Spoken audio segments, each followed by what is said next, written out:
Et nous voilà partis dans la prochaine vidéo.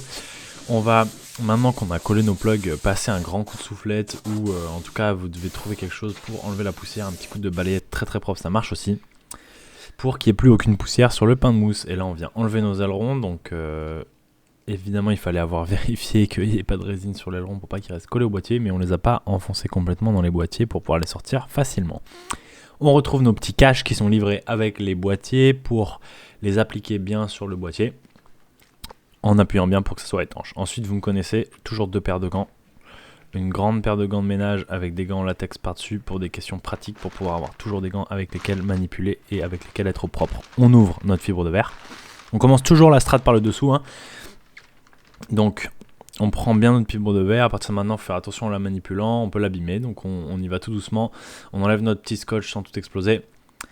Et en fait, il va suffire, puisqu'on met qu'une couche sur le dessous, de venir l'étaler tranquillement. Voilà, c'est l'étape où on prend un peu notre temps, on se presse pas, on fait attention.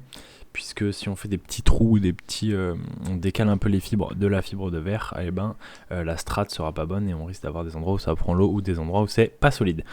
Donc il nous faut ensuite des grands ciseaux bien aiguisés, mais pas besoin d'acheter des ciseaux spécifiques qui sont très chers. Vous prenez n'importe quel grand ciseau à quelques euros dans un supermarché ou dans un magasin de couture ou des choses comme ça, mais souvent ces ciseaux sont plus chers. Donc juste des grands ciseaux dans un magasin de bricolage, ça fait parfaitement l'affaire. Il faut qu'ils soient bien aiguisés, mais normalement ils sont plutôt bien aiguisés et ils font le travail tout à fait correctement, en tout cas pour la fibre de verre. Et ensuite, une fois qu'on a disposé toute notre fibre de verre, on va venir la couper tranquillement, on va venir tout le tour en laissant 2 à 3 cm qu'on va pouvoir ensuite rabattre. Il faudra sur tous les angles, pointe et creux, venir faire soit une petite entaille, soit même enlever un petit peu de matière sous forme de triangle sur les pointes du tail notamment. Et ensuite, on vient ici laisser 2 à 3 cm, vous voyez, qui tombent sur le côté. On fait tout le tour comme ça, on enlève toute la fibre qu'il y a en trop. Et ça va nous permettre ensuite de venir rabattre sur le dessous cette fibre de verre là. On fait 2 petits patchs pour nos plugs qu'on va venir mettre par dessus après, parce que ça va permettre de venir les renforcer un peu et protéger un peu, puisque c'est aussi une zone qu'on va pas mal poncer pour sortir les plugs. Donc c'est bien d'avoir une surépaisseur de résine et de fibre à cet endroit là pour pas trop poncer un endroit et du coup faire un trou et rendre la planche pas solide. Voilà. Donc ensuite on verse notre résine UV seule dans un contenant. Il nous faut quand même bien 400 grammes là, on prend un peu de marge, qu'on va en laisser couler un peu. On commence toujours, c'est là que c'est hyper important.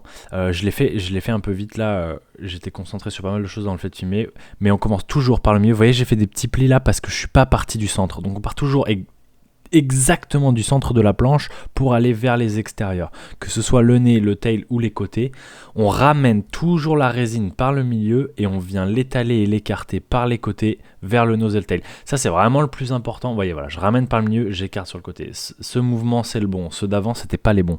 Voilà, on fait vraiment ce mouvement là, c'est très important parce que c'est ce qui va nous éviter de faire des plis en fait. Et quand on va venir rabattre le rail après, c'est pareil, on le rabattra bien par le milieu jusqu'au nozzle tail, c'est extrêmement important. Donc voilà, je vous montre justement le rabattage. Donc on vient en fait remettre un petit filet de résine si on n'en a pas mis assez, si on n'en a pas fait couler, parce que là j'économise un peu, donc j'en fais pas trop couler par terre. Donc je viens remettre un filet, vous voyez, et je viens plaquer comme ça depuis le milieu de la planche, et je vais faire ça jusqu'au nez. Je vais venir plaquer progressivement. Je peux mettre un peu de résine, voilà, exactement comme ça sur ma raclette.